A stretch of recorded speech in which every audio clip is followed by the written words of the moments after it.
Hola, mi nombre es Valentina Prieto Vargas y soy ayudante de profesor del Departamento de Farmacología de la Facultad de Medicina de la UNAM.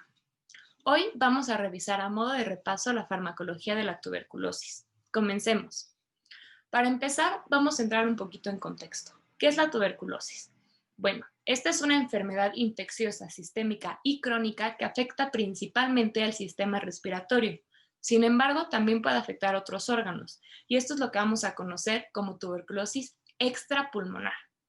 La transmisión se da a través de la inhalación de aerosoles contaminados por el bacilo, es decir, estas gotitas respiratorias que salen cada vez que hablamos, tosemos, estornudamos y que pueden ser inhaladas por otra persona.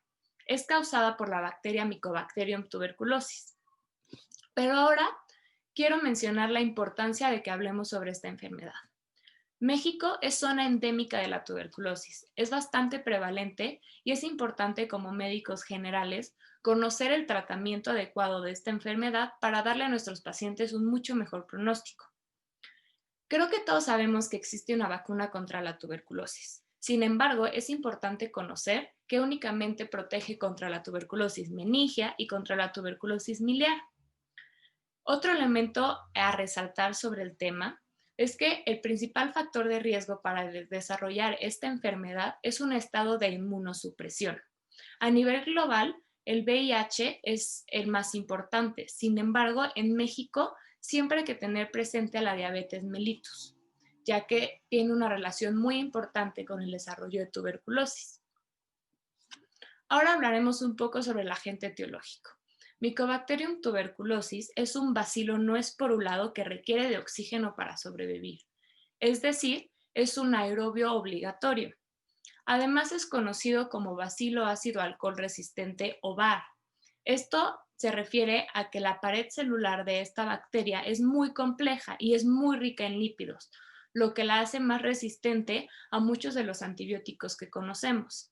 Además, recordemos que se replica dentro de los macrófagos, otro de los elementos que le confiere resistencia a muchos antibióticos.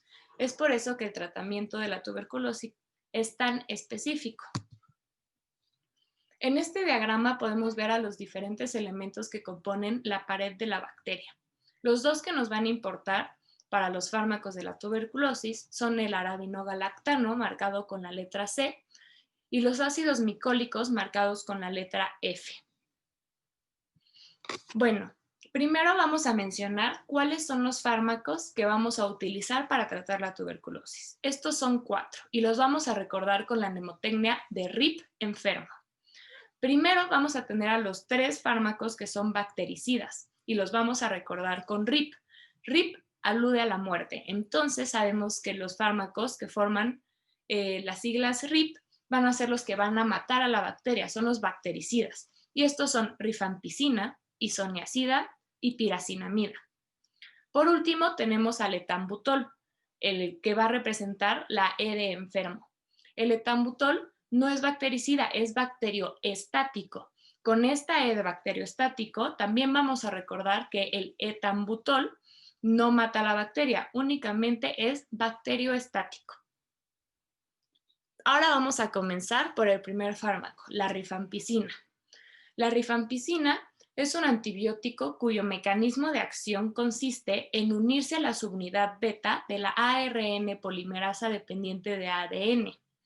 Una vez que la rifampicina se une a esta polimerasa, va a alterar su forma y va a lograr que ésta no pueda llevar a cabo la elongación del ADN y por lo tanto no puede haber un inicio de la transcripción adecuado. Por lo tanto, la bacteria va a morir. La rifampicina es el único que no es profármaco de los 3 bactericidas. ¿Y cómo vamos a recordar esto? Bueno, muy fácil, con una mnemotecnia que dice así: la rifampicina sí rifa. Entonces, la rifampicina es tan buena que no necesita pasar una forma activa. Desde el momento en el que entra a la bacteria, ya rifa porque la puede matar. Entonces, recordemos que la rifampicina con la letra R se une a la RNA polimerasa. Recordemos las 2 Rs. Elementos importantes a recordar de este fármaco en cuanto a su farmacocinética es que, como ya mencionamos, es el único que no es profármaco de los 3 bactericidas.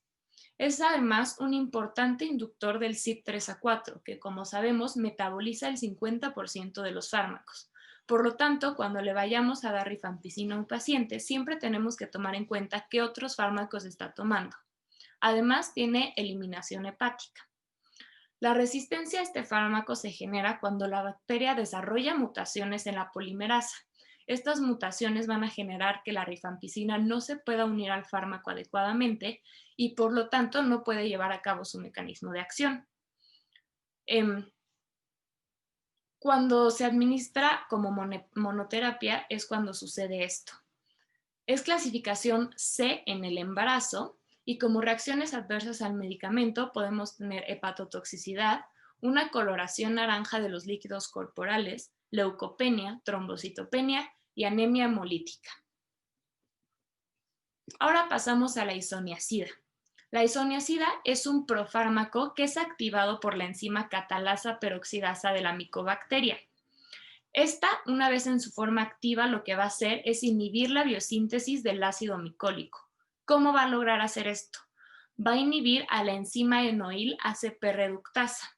Como vemos en el diagrama de la izquierda, la isoniazida está inhibiendo al complejo de síntesis de ácidos grasos 2, o por sus siglas en inglés, Fas2, específicamente a través de la inhibición de la enzima enoil ACP reductasa.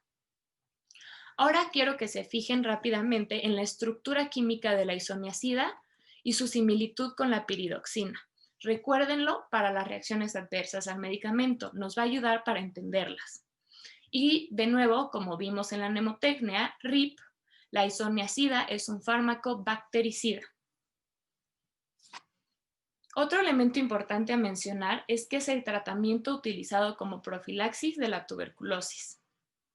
Los puntos importantes de su farmacocinética es que tiene un metabolismo hepático, es altamente liposoluble y esto le permite atravesar y difundir adecuadamente en los tuberculomas.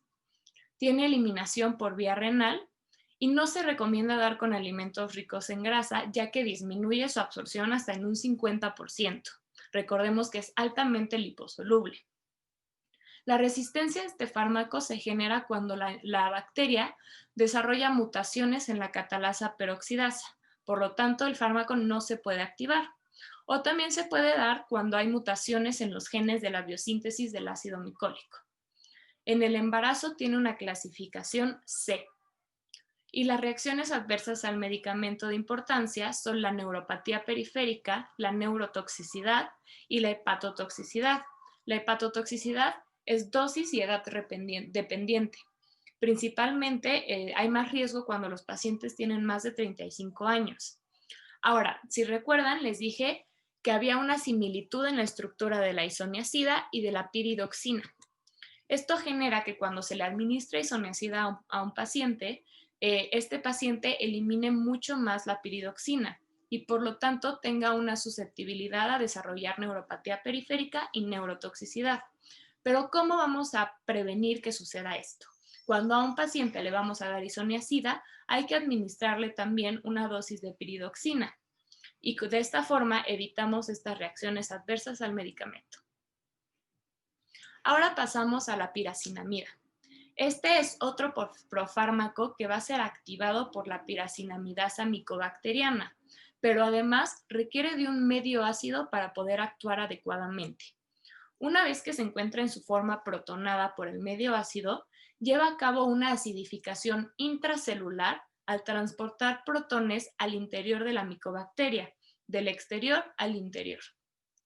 Además, va a llevar a cabo una inhibición del complejo de síntesis de ácidos grasos tipo 1, o Fas1 por sus siglas en inglés, como está representado en el diagrama de la izquierda.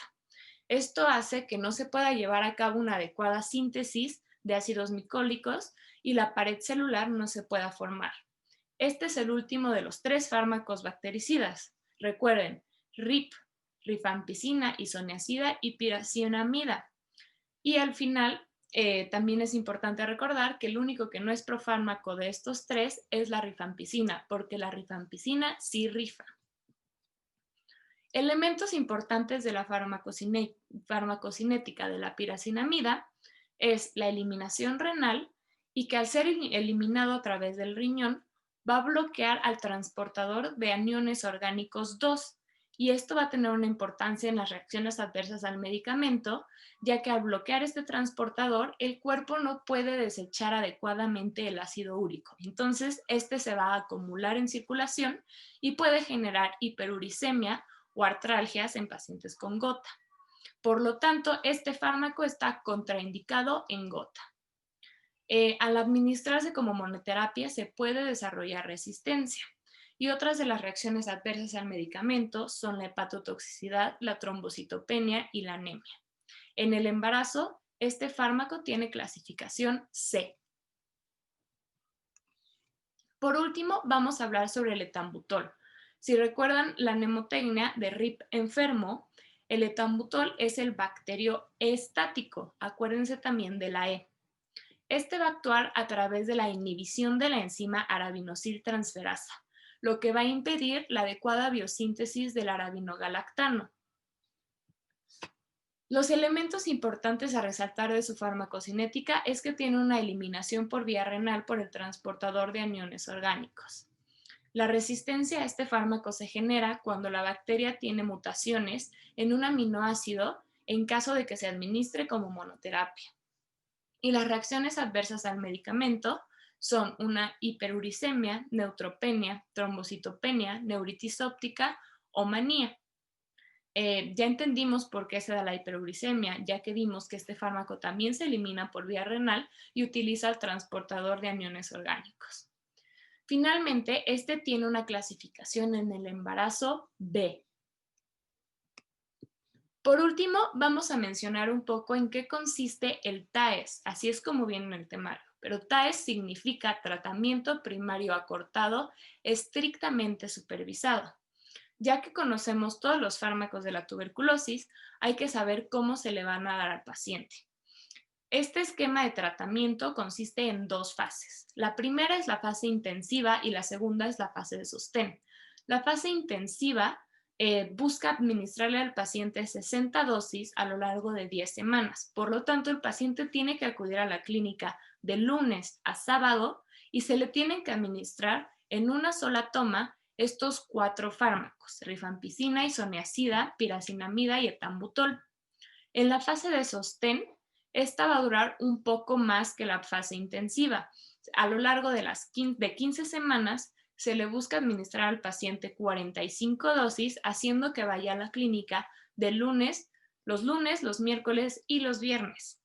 Y aquí únicamente se le van a administrar los primeros 2 fármacos, rifampicina e isoniazida. Bueno, recordando rápidamente la primera mnemotecnia que vimos, los fármacos para tratar la tuberculosis son 4. RIP enfermo. Los primeros 3, que son RIP por la muerte de la bacteria, son rifampicina, que la rifampicina sí rifa porque no es profármaco, la isoniazida, la piracinamida y por último tenemos al único que es bacterioestático, el etambutol. Y esto sería todo por este tema. Espero que les haya servido y les deseo mucho éxito en su estudio con la farmacología.